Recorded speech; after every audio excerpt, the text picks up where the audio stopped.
Hello everyone, welcome to the study with Mayank. मैं हूं आपका मयंक। हम लोगों की यहां पर क्लास 11th की एनसीईआरटी फाइन आर्ट्स की किताब चल रही है। आज आपका यहां पर अध्याय दूसरा है। यहां पर हम लोग सिंधु घाटी की कलाएं अध्याय को पढ़ेंगे। तो चलिए स्टार्ट करते हैं आज का वीडियो। देखते हैं हमें क्या क्या डिस्कस करना है। यहां पर आज के अध्याय में हम लोग सिंधु घाटी सभ्यता के स्थलों के उत्खनन से जो सामान हमें प्राप्त हुआ है उसका यहां पर अध्ययन करने वाले हैं। सिंधु घाटी सभ्यता का उद्भव आज से करीब 4500 साल पहले भारत के उत्तर पश्चिमी रीजन में हुआ था। सिंधु घाटी सभ्यता जो है भारतीय उपमहाद्वीप की सबसे प्राचीनतम सभ्यता मानी जाती है। यहां पे लिखा हुआ है कि सिंधु नदी की घाटी में कला का उद्भव ईसा पूर्व तीसरी सहस्राब्दी के उत्तरार्ध में हुआ था। देखिए, ईसा पूर्व का मतलब क्या हो गया कि ईसा के जन्म से पहले। तो ईसा मसीह का जन्म आज से लगभग 2000 साल पहले हुआ है। और यहां पे लिखा हुआ तीसरी सहस्राब्दी के उत्तरार्ध में। एक सहस्राब्दी जो होती है वो 1000 वर्ष की होती है। तो यहां पर पहली सहस्राब्दी का हमने 1000 वर्ष ऐड कर लिया, दूसरी का भी 1000 वर्ष ऐड कर लिया, और तीसरी सहस्राब्दी का उत्तरार्ध है। उत्तरार्ध का मतलब ऊपर का आधा भाग। इन तीसरी सहस्राब्दी पूरी नहीं है बल्कि हाफ है। तो तीसरी सहस्राब्दी का हमने 500 वर्ष यहाँ पर ऐड कर लिए। इन सबको अगर आप ऐड करेंगे तो आप ये पाएंगे ये 4500 वर्ष हो जाएगा। यानी सिंधु घाटी सभ्यता जो है आज से करीब 4500 साल पहले अस्तित्व में आई थी। क्योंकि यहाँ पर हिंदी में लिखा हुआ है तो हिंदी में लिखे होने की वजह से कई अभ्यर्थियों को पढ़ने में दिक्कत होती है। तो इसी वजह से मैंने यहाँ पर मैथमेटिकली समझाया है ताकि चीजें आपको आसानी से समझ में आ जाएं। सिंधु घाटी सभ्यता के स्थलों से हमें कला के विभिन्न रूप प्राप्त हुए हैं, जिनमें प्रतिमाएं हैं, मोहरें हैं, मिट्टी के बर्तन हैं, आभूषण हैं और पकी हुई मिट्टी की मूर्तियां भी हैं। सिंधु घाटी सभ्यता के दो प्रमुख स्थल काफी फेमस हैं, जो कि यहाँ के प्रमुख नगर भी हैं। इनमें एक हड़प्पा है और दूसरा मोहनजोदड़ो है। सबसे पहले हड़प्पा स्थल की खोज की गई थी। तो हड़प्पा स्थल पहले खोजा गया था और बाद में जो स्थल खोजे गए हैं उनको हड़प्पा के आधार पर हड़प्पा सभ्यता के स्थल या फिर सिंधु घाटी सभ्यता के स्थल भी कहा गया है। हड़प्पा जो है रावी नदी के बाएं तट पर स्थित है। वहीं मोहनजोदड़ो जो है ये सिंधु नदी के दाएं तट पर पड़ता है। वर्तमान में हड़प्पा और मोहनजोदड़ो दोनों ही स्थल जो है पाकिस्तान में पड़ते हैं। इन दोनों स्थलों की बात करें तो ये पूरी प्लानिंग के तहत ये स्थल बसाए गए थे। जैसे आज के आधुनिक नगरों का विकास किया जाता है, ठीक वैसे ही आज से करीब 4500 साल पहले ये पूरे नगर नियोजन के साथ बसाए गए थे, प्लानिंग के साथ बसाए गए थे। इन नगरों में रहने के मकान, बाजार, भंडारगृह, कार्यालय, मोहनजोदड़ो का सार्वजनिक स्नानागार, ये सभी अत्यंत व्यवस्थित रूप में यथास्थान बनाए गए थे। सबसे अच्छी बात क्या है कि इन नगरों में जो जल निकासी की व्यवस्था थी वो काफी ज्यादा विकसित थी। आज भी आप देखते होंगे, आज भी तमाम भारत के जो नगर हैं वहां पर भी जल निकासी की व्यवस्था प्रॉपर तरीके से नहीं है, लेकिन यहाँ पर जल निकासी व्यवस्था प्रॉपर तरीके से थी। यहाँ पर जो नालियां थी वो ढकी हुई थी। जगह जगह पर नालियों को साफ करने के लिए मैनहोल बनाए गए थे। तो आज से 4500 साल पहले ये लोग इतने ज्यादा विकसित थे कि इन्होंने पूरी प्लानिंग के तहत इन नगरों का विकास किया था। सिंधु घाटी सभ्यता के बारे में अगर आपको ज्यादा पढ़ना हो तो क्लास 6 की जो एनसीईआरटी वाला वीडियो है वो वीडियो देख सकते हैं। वहां पर इसके बारे में और ज्यादा विस्तार से बताया गया है। इसके अलावा सिंधु घाटी सभ्यता के कुछ अन्य महत्वपूर्ण स्थल जो हैं उनमें लोथल और धौलावीरा जो कि गुजरात में पड़ते हैं, राखीगढ़ी जो है हरियाणा में पड़ता है, रोपड़ पंजाब में है और कालीबंगा राजस्थान में पड़ता है। तो यहां पर आप देख पा रहे हैं मैप में स्थल दिए गए हैं कौन कौन से सिंधु घाटी सभ्यता के स्थल हैं। सिंधु घाटी सभ्यता के लोग मूर्तियां बनाने में एक्सपर्ट थे। यहां पर हमें पत्थर की मूर्तियां, कांसे की मूर्तियां, मिट्टी की बनी मूर्तियां या टेराकोटा की जो मूर्तियां हैं वो यहाँ के स्थलों से हमें प्राप्त हुई हैं। हालांकि यहाँ पर जो मूर्तियां हमें मिली हैं वो संख्या की दृष्टि से बहुत ज्यादा नहीं है, लेकिन कला की दृष्टि से बहुत ज्यादा उच्च कोटि की हैं। यानी सिंधु घाटी सभ्यता के लोग जो थे अपनी कलात्मक अभिव्यक्ति करने में काफी ज्यादा निपुण थे। पत्थर की मूर्तियों की बात करें तो पत्थर की मूर्तियों में दो पुरुष प्रतिमाएं यहाँ पर बहुत ज्यादा बहुचर्चित हैं। एक तो यहाँ पर दाढ़ी वाले पुरुष की आवक्ष मूर्ति, यानी कि वक्ष से ऊपर की जो मूर्ति है ये दाढ़ी वाले पुरुष की मूर्ति है। कई इतिहासकार और पुरातत्वविद इसे जो है वहां के शासक की मूर्ति या कई लोग इसको जो है पुजारी की मूर्ति भी मानते हैं। मोहनजोदड़ो का पुजारी भी इसको बोलते हैं, क्योंकि यह मूर्ति जो है मोहनजोदड़ो से प्राप्त हुई है, जो कि सेलखड़ी से बनी हुई है। यहां पर आप देख पा रहे हैं, यहां पर चूंकि इसका हाथ भी नहीं है, केवल आधा हिस्सा है, और आधे हिस्से में भी आप देख पा रहे होंगे इसके कंधे पर, यानी इसका जो बायां वाला जो कंधा है, बाएं कंधे पर आप देख पा रहे हो सॉल पड़ी हुई है, जो कि दाहिनी भुजा के नीचे से होकर जा रही है। इसकी सॉल जो है त्रिफुलिया पैटर्न वाली सॉल है, यानी यहाँ पर तीन तीन सिरे वाले फूल बने हुए हैं, त्रिफुलिया फूल बने हुए हैं, जो कि आप देख पा रहे हैं। मूर्ति की अगर आंखों की बात करें तो इसकी आंखें लंबी हैं और आधी मुदी हुई मुद्रा में है, यानी आंखें लंबी हैं और आधी बंद मुद्रा में है। तो ऐसा लगता है कि व्यक्ति ध्यान की अवस्था में हो। साथ ही साथ यहाँ पर मूर्ति की जो आप देख पा रहे हैं दाढ़ी भी दिखाई गई है। ऊपर यहाँ पर माथे पर यहाँ पर एक फीता टाइप बांधे हुए है। तो यहाँ पर वही चीज बताई गई है कि इस मूर्ति के दाहिने हाथ पर एक बाजूबंद है और सिर पर सादी बुनी हुई पट्टिका है। तो यहाँ पर सिर पर सादी बुनी हुई पट्टिका है और नीचे यहाँ पर दाहिने हाथ पर एक बाजूबंद भी इसने पहना हुआ है। इसके अलावा एक पुरुष धड़ है। तो पुरुष धड़ जो है हड़प्पा से हमें प्राप्त हुआ है। पुरुष धड़ वाली जो मूर्ति है ये लाल बलुआ पत्थर की बनी हुई है। हालांकि यहाँ पर इसमें ऊपर सिर नहीं है, ना ही हाथ है, केवल धड़ है। धड़ की अगर दिशा की बात करें तो दिशा इसकी जो आगे की ओर है। इसमें सिर और भुजाएं जोड़ने के लिए गर्दन और कंधों में गड्ढे बनाए गए हैं, यानी यहाँ पर गर्दन और कंधों में यहाँ पर हाथ और सिर जोड़ने के लिए सॉकेट बनाए गए हैं। कंधे जो हैं अच्छे पके हुए हैं और यहाँ पर इस मूर्ति का जो पेट है वो कुछ बाहर की ओर निकला हुआ है। तो यहाँ से हमें पत्थर की दो मूर्तियां प्राप्त हुई हैं। एक तो मोहनजोदड़ो के पुजारी की मूर्ति है और दूसरा जो है हड़प्पा से पुरुष धड़ प्राप्त हुआ है। कांसे की ढलाई। आज से सैकड़ों साल पहले ये लोग कांसे की ढलाई करने में काफी ज्यादा निपुण थे। जैसा कि आप लोग जानते हैं कांसा जो है तांबा और टिन के मिश्रण से बनाया जाता है। तो ये जो सभ्यता है कांस्य युगीन सभ्यता भी बोली जाती है, क्योंकि ये लोग कांसे का काम बड़े पैमाने पर करते थे। इनकी जो कांस्य मूर्तियां हैं वो लुप्त मोम तकनीक से बनाई जाती थी। लुप्त मोम तकनीक का मतलब क्या है, मैं फिर से बता दे रहा हूं। यहाँ पर पहले अगर हमें कोई मान लीजिए मूर्ति बना ली है तो पहले हम क्या करेंगे, उसी के आकार की मूर्ति पहले हम मोम से बनाएंगे। मोम से मूर्ति बनने के बाद क्या करेंगे, उस पर गीली मिट्टी का लेप चढ़ा देंगे और जब मिट्टी सूख जाएगी तो मिट्टी में एक छेद करके हम उसको आग में पकाएंगे। आग में पकाने से क्या होगा, जो मोम होगा वो पिघलकर बाहर निकल जाएगा और अंदर एक सांचा क्रिएट हो जाएगा। तो जो छेद हमने किया है मोम निकालने के लिए, उसी छेद से हम उसमें कांसे को डाल देंगे। तो जब कांसा ठंडा हो जाएगा तो वो अपने आप उस मिट्टी के सांचे का आकार ले लेगा और ऐसे करके हमें मूर्ति प्राप्त हो जाएगी। तो इस तकनीक को लुप्त मोम तकनीक कहा जाता है। हमने जब चोलकालीन अध्याय पढ़ा था वहां पर भी इसके बारे में बताया था कि कैसे साउथ इंडिया में लुप्त मोम तकनीक की सहायता से आज भी मूर्तियां बनाई जाती हैं। तो वो तकनीक आजकल की नहीं है, बल्कि सैकड़ों साल पहले सिंधु घाटी सभ्यता में भी थी। कांसे में मनुष्यों और जानवरों दोनों की मूर्तियां बनाई गई हैं, यानी कांसे की मूर्तियां केवल मनुष्यों की नहीं है बल्कि जानवरों की भी मूर्तियां बनाई गई हैं। मानव मूर्तियों का सर्वोत्तम नमूना एक लड़की की मूर्ति है जिसे नर्तकी की मूर्ति के रूप में जाना जाता है। कांसे की बनी हुई जानवरों की मूर्तियों में भैंस और बकरी की मूर्तियां विशेष रूप से उल्लेखनीय हैं। इसके अलावा लोथल से तांबे का कुत्ता और पक्षी पाया गया है। कालीबंगा से सांड की कांसे की मूर्ति पाई गई है। तो सबसे पहले जानेंगे नर्तकी की मूर्ति, जो कि मोहनजोदड़ो से प्राप्त हुई है और ऐसा माना जाता है कि यह विश्व की सबसे पुरानी या प्राचीनतम कांसे की मूर्ति है। इसकी ऊंचाई की बात करें तो इसकी ऊंचाई लगभग जो है 4 इंच ऊंची मूर्ति है।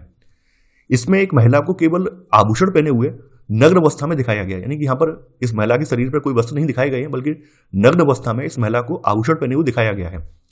इसके लंबे केस, यानी इसके पीछे जो लंबे बाल हैं, पीछे लंबे बाल सिर के पीछे चूड़े के रूप में गुथे हुए हैं। इसने बाएं हाथ में चूड़ियां पहनी हुई हैं, बाएं हाथ में आप देख पा रहे हैं चूड़ियां पहनी हुई हैं और दाहिने हाथ पर कंगन और ताबीज पहने हुए हैं। दाहिने हाथ पर आप देख पा रहे हैं कंगन पहना है और ऊपर ताबीज पहने हैं। देखिए ये जो मूर्ति है त्रिभंग मुद्रा का उदाहरण है। त्रिभंग का मतलब क्या है कि इसमें जो शरीर है इसका 3 तरफ से मुड़ा हुआ है। ऊपर का एक हिस्सा आप देख पा रहे हैं, बीच का एक हिस्सा आप देख पा रहे हैं मुड़ा हुआ है और नीचे पर पैर मुड़े हुए हैं। इसको त्रिभंग मुद्रा बोला जाता है। तो यहाँ पर आप देख पा रहे होंगे ये स्त्री जो है अपना जो दाहिना हाथ है कूल्हे पर रखे हुए हैं और त्रिभंग मुद्रा में खड़ी हुई है। तो त्रिभंग मुद्रा जो है वो नृत्य में प्रयुक्त की जाती है। तो इसी वजह से ऐसा माना जाता है कि यह मूर्ति जो है एक नर्तकी की मूर्ति है, क्योंकि त्रिभंग मुद्रा जो है जो आपके शास्त्रीय नृत्य हैं उनमें काफी ज्यादा फेमस है। इसी वजह से इस आधार पर ही माना गया है कि यह मूर्ति जो है एक नर्तकी की मूर्ति है। इसके अलावा यहां से एक वृषभ प्रतिमा भी प्राप्त हुई है जो कि मोहनजोदड़ो से प्राप्त हुई है। इसमें एक भारी भरकम वृषभ यानी बैल को आक्रामक मुद्रा में प्रस्तुत किया गया है, जो कि आपके सामने इमेज में यहां पर लगाया गया है। वृषभ जो है गुस्से में अपना सिर दाईं ओर घुमाए हुए है और इसके गले में एक रस्सा बंधा हुआ है। इसके गले में एक रस्सा बंधा हुआ है और ये अपना सिर दाईं ओर घुमाए हुए है। इसके अलावा मृण मूर्तियां यानी यहां पर टेराकोटा की मूर्तियां भी मिली हैं। देखिए सिंधु घाटी सभ्यता के लोग मिट्टी की मूर्तियां भी बनाते थे। हालांकि मिट्टी की मूर्तियां जो है पत्थर और कांसे की मूर्तियों जैसी बढ़िया नहीं होती थी, उनमें बहुत अच्छी चित्रकारी नहीं की गई होती थी। यहाँ पर जो मिट्टी की मूर्तियां होती थी वो काफी ज्यादा भद्दी मूर्तियां होती थी, जैसा कि आप यहाँ पर इमेज में देख भी पा रहे होंगे। तो सिंधु घाटी की मूर्तियों में मातृ देवी की प्रतिमाएं काफी ज्यादा उल्लेखनीय है। अब देखिए ध्यान देने वाली बात यह है कि यहाँ पर जो भी स्थल है उन स्थलों से जो भी मिट्टी की मूर्तियां मिली हैं वो दिखने में एक जैसी नहीं है। हर स्थल की मिट्टी की मूर्तियों में डिफरेंस है। तो यहाँ पर वही चीज बताई गई है कि कालीबंगा और लोथल में पाई गई नारी मूर्तियां हड़प्पा और मोहनजोदड़ो में पाई गई मातृ देवी की मूर्तियों से बहुत ज्यादा अलग हैं। मिट्टी की मूर्तियों में कुछ दाढ़ी पुरुष वाले पुरुषों की भी छोटी छोटी मूर्तियां पाई गई हैं। ठीक है, ऐसा नहीं है केवल और केवल इन्होंने मिट्टी की मूर्तियों में माता देवी की मूर्तियां बनाई हो, यहाँ पर दाढ़ी मूछ वाले पुरुषों की भी छोटी छोटी मूर्तियां इन्होंने बनाई हैं। एक सींग वाले देवता का मिट्टी का बना मुखौटा भी यहां से मिला है। इसके अलावा मिट्टी की बनी पहिएदार गाड़ियां, छकड़े यानी जो बैलगाड़ी के पीछे का जो हिस्सा होता है छकड़ा, सीटियां, पशु पक्षियों की आकृतियां, खेलने के पासे, गिट्टियां, चक्रगार, डिस्क, ये सब चीजें मिट्टी के बने हुए मिले हैं। तो बात करते हैं मातृका या मातृ देवी की प्रतिमा की। तो देखिए, जैसा कि आप देख पा रहे हैं, मैंने आपको पहले ही बताया है कि यहां पर जो मिट्टी की जो मूर्तियां बनाई गई हैं वो यहाँ की पत्थर और कांसे की मूर्तियों की तुलना में काफी ज्यादा भद्दी मूर्तियां हैं, यानी कि इनमें कला का अभाव सा दिखता है। मातृका की मूर्तियों को आमतौर पर भद्दी, अपरिष्कृत खड़ी मुद्रा में उन्नत उरोजों पर हार लटकाए, उरोज का मतलब वक्ष स्थल पर हार लटकाए हुए है, तो उन्नत उरोजों पर हार लटकाए और कमर के चारों ओर एक अधोवस्त्र लपेटे हुए, यानी कमर के चारों ओर अधोवस्त्र लपेटे हुए हैं और कमर पर करधनी पहने हुए दिखाया गया, कमर पर ही करधनी पहने हुए है, तो ऐसे करके इसको दिखाया गया है। इसके सिर पर जो है पंख जैसा आवरण है और दोनों तरफ जो है प्यालेनुमा उभार है। देखिए यहां पर इमेज में नहीं है, एक और मूर्तियों से दोनों तरफ प्यालेनुमा इस तरह से उभार भी है। तो कई लोगों का मानना यह है कि सिंधु घाटी सभ्यता की ये मातृ देवी की मूर्ति है। तो यहां पर आप लोग देखेंगे कि सिंधु घाटी सभ्यता की जो मातृ देवी की मूर्तियां हैं वो पत्थर और कांसे की मूर्ति की तुलना में काफी ज्यादा भद्दी हैं, अपरिष्कृत हैं। इन आकृतियों की गोल गोल आंखें और चोंच जैसी नाक जो है बहुत भद्दी दिखाई देती है। ये देख पा रहे हैं, यहाँ पे गोल गोल आंखें हैं और चोंच जैसी आकृति जो है काफी ज्यादा भद्दी दिखाई देती है। ऐसा माना जाता है कि ये सिंधु घाटी सभ्यता की उर्वरता की देवी रही होंगी, ऐसा इतिहासकारों का, पुरातत्वविदों का मानना है। इसके अलावा मुद्राएं, देखिए सिंधु घाटी सभ्यता के स्थलों से पुरातत्वविदों को हजारों की संख्या में मुद्राएं मिली हैं। हड़प्पा की मुद्रा की बात करें तो हड़प्पा की जो मानक मुद्रा है 2 गुणा 2 इंच की वर्गाकार पटिया होती थी, यानी यहाँ की जो मुद्राएं होती थी वर्गाकार आकार की होती थी, जो कि 2 गुणा 2 इंच की वर्गाकार पटिया होती थी और ये आमतौर पर सेलखड़ी की बनी होती थी। कभी कभी ये गोमेद, चकमक पत्थर, तांबा, कांस्य और मिट्टी से भी बनाई गई थी। गोमेद भी एक तरह का पत्थर ही है। इसके अलावा कुछ मुद्राएं जो हैं हाथी दांत की भी पाई गई हैं। प्रत्येक मुद्रा में एक चित्रात्मक लिपि खुदी होती थी। यहां पर आप देख पा रहे हैं, यहां पर एक चित्रात्मक लिपि है जो कि आज तक पढ़ी नहीं जा सकी है। मुद्राओं पर एक सींग वाले सांड, गैंडा, बाघ, हाथी, जंगली भैंसा, बकरा, भैंसा, ये सभी जो पशु हैं इन पशुओं की सुंदर आकृतियां बनी हुई थी, जैसा कि आप यहां पर इमेज में देख पा रहे हैं। कहीं कहीं पर इन लोगों ने मुद्राओं पर पेड़ों और मानवों की आकृतियां भी बनाई हैं, तो ऐसी भी कुछ मुद्राएं हमें मिली हैं। वैसे अधिकांश मुद्राओं में जो है जानवरों की सुंदर आकृतियां पाई जाती हैं। मुद्राओं को तैयार करने का उद्देश्य क्या रहा होगा? तो ऐसा माना जाता है कि मुद्राओं को तैयार करने का जो मुख्य उद्देश्य था वो मुख्यतः वाणिज्यिक था, यानी कि ये व्यापार वगैरह में इस्तेमाल होती थी। इसके अलावा ये मुद्राएं जो है बाजूबंद के तौर पर भी कुछ लोगों के द्वारा पहनी जाती थी, तो ऐसे भी यहां से प्रमाण मिले हैं। यहां से एक मुद्रा ऐसी मिली है जिसको पशुपति मुद्रा के रूप में जाना गया है। पशुपति मुद्रा में क्या है? देखिए पशुपति मुद्रा जो है पूरी नहीं है बल्कि साइड से टूटी हुई है, इतना ऐसा इसका टूटा हुआ है, केवल ऊपर का 3/4 भाग इसका शेष बचा हुआ है, इसका 1/4 भाग लगभग टूटा हुआ है। तो इस मुद्रा में एक मानव आकृति पालथी मार कर बैठी हुई दिखाई गई है। यहाँ पर आप देख पा रहे हैं मानव आकृति यहाँ पर पालथी मार कर बैठी हुई दिखाई गई है। कई लोग ये मानते हैं पुरुष देवता है, कई लोग ऐसे मानते हैं यहाँ पर स्त्री देवी है, तो यहाँ पर मतभेद है। फिर भी इसको जो है पशुपतिनाथ माना गया है। इस मानव आकृति के दाहिनी ओर एक हाथी और एक बाघ है। दाहिनी ओर आप देख पा रहे हैं एक हाथी है और एक बाघ है, जबकि बाईं ओर एक गैंडा और भैंसा दिखाया, बाईं ओर यहाँ पर एक गैंडा और भैंसा दिखाया गया है। इन पशुओं के अलावा स्टूल के नीचे यहाँ पर 2 बारहसिंगे हैं। स्टूल के नीचे आप देख पा रहे होंगे, जहां पर बैठा है उसके नीचे 2 बारहसिंगे हैं।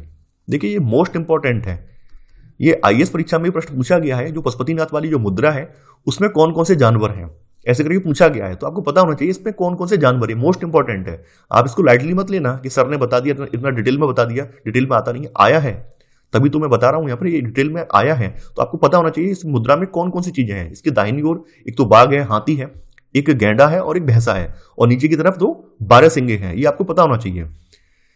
इस तरह की जो मुद्राएं हैं 2500 से लेकर 1900 ईसा पूर्व की हैं और ये सिंधु घाटी सभ्यता के अनेक पुरास्थलों से बड़ी संख्या में ये पाई गई हैं।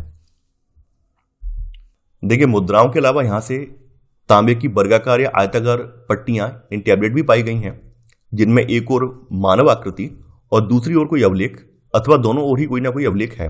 जैसा कि आप यहां पर देख पा रहे हैं, ये तांबे की वर्गाकार या आयताकार टैबलेट यहां से पाई गई हैं और यहां पर भी इनके बारे में ऐसा प्रतीत होता है कि ये भी ताम्र पट्टियां जो हैं बाजूबंद के तौर पर हाथों में बांधी जाती होंगी। मुद्राओं पर अंकित अभिलेख हर मामले में अलग अलग किस्म के होते थे, लेकिन इन ताम्र पट्टियों पर अंकित जो अभिलेख हैं उन पशुओं से ही संबद्ध थे जो कि इन पर चित्रित किए गए थे।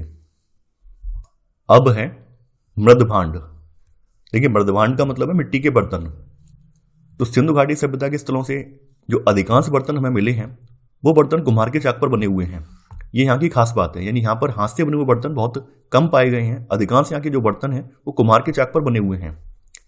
इनमें रंग किए हुए बर्तन बहुत ज्यादा कम हैं, लेकिन सादे बर्तन यहाँ पर बहुत अधिक हैं। सादे बर्तन जो है आमतौर पर लाल चिकनी मिट्टी के बने हुए हैं। काले रंगीन बर्तनों पर लाल लेप की एक सुंदर परत चढ़ाई गई है। इस पर चमकीले काले रंग से ज्यामितीय आकृतियां और पशुओं के डिजाइन बने हुए हैं। यहां से बहुरंगी मृदभांड और उत्कीर्णित बर्तन जो है यहाँ पर बहुत कम पाए गए हैं। यहाँ पर कुछ जो है घुंडीदार पात्र भी हमें मिले हैं।